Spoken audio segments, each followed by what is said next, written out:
Depuis 1974, la mise en place des réglementations thermiques successives vise à terme l'objectif de bâtiments à énergie positive.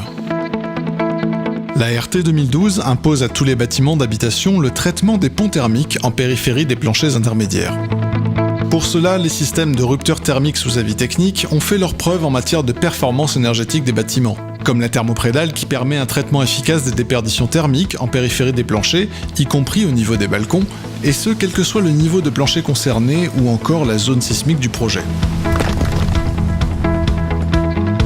Mais finalement, que devez-vous exiger d'un système de rupteur de pont thermique, que ce soit pour la conception d'une part ou la réalisation du bâtiment d'autre part ? Puisqu'il implique une coupure même partielle de la jonction entre le plancher et la façade, ce système impacte la stabilité globale de l'ouvrage. La thermoprédale permet de transmettre les efforts horizontaux dynamiques, sismiques et climatiques par l'intermédiaire de liaisons ponctuelles avec le chaînage réglementaire en tête des murs. Au stade de la conception, les performances thermiques des rupteurs et les valeurs de pont thermique associées se calculent par modélisation numérique 3D. Les résultats, une fois qu'ils sont consignés dans un avis technique ou une note de calcul thermique, sont directement utilisables par les bureaux d'études thermiques en charge du projet.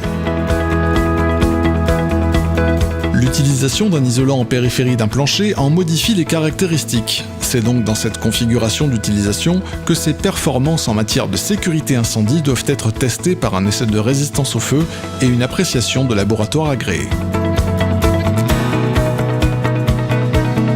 Les exigences réglementaires de l'acoustique en logement collectif ne portant pas sur les matériaux utilisés mais sur le bâtiment fini, les performances acoustiques du plancher, et donc des rupteurs, sont utilisées pour étudier la conformité du bâtiment. Les performances acoustiques d'un plancher équipé de rupteurs s'obtiennent par le calcul.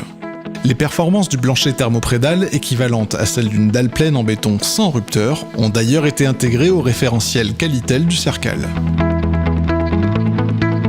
Un procédé de rupteur thermique doit également répondre aux exigences d'une mise en œuvre facilitée et conforme aux prescriptions. Livrée sur chantier prêt à poser, avec ses rupteurs et aciers prémontés en usine, la thermoprédale garantit le respect des études structure et thermique, ainsi que du plan de pose du fabricant. Recourir à un procédé de rupteur thermique dont les éléments isolants sont protégés contre l'humidité évite que leur performance mécanique et thermique se dégradent drastiquement. Enfin, en cas d'utilisation en toiture-terrasse, la compressibilité et le type de matériau isolant utilisé doit être compatible avec la mise en place du complexe par vapeur isolation étanchéité, mise en place en face supérieure du plancher. C'est le cas de la thermoprédale, que le complexe d'étanchéité soit posé à froid ou à chaud. Tous ces critères sont remplis avec succès par la thermoprédale. Faire le choix de la thermoprédale, c'est donc opter pour un système fiable, conforme et ayant été évalué favorablement par une procédure d'avis technique. La thermoprédale vous garantit ainsi le respect de l'ensemble des exigences que vous êtes en droit d'attendre d'un système de rupteur de pont thermique, tout en étant facile à mettre en œuvre.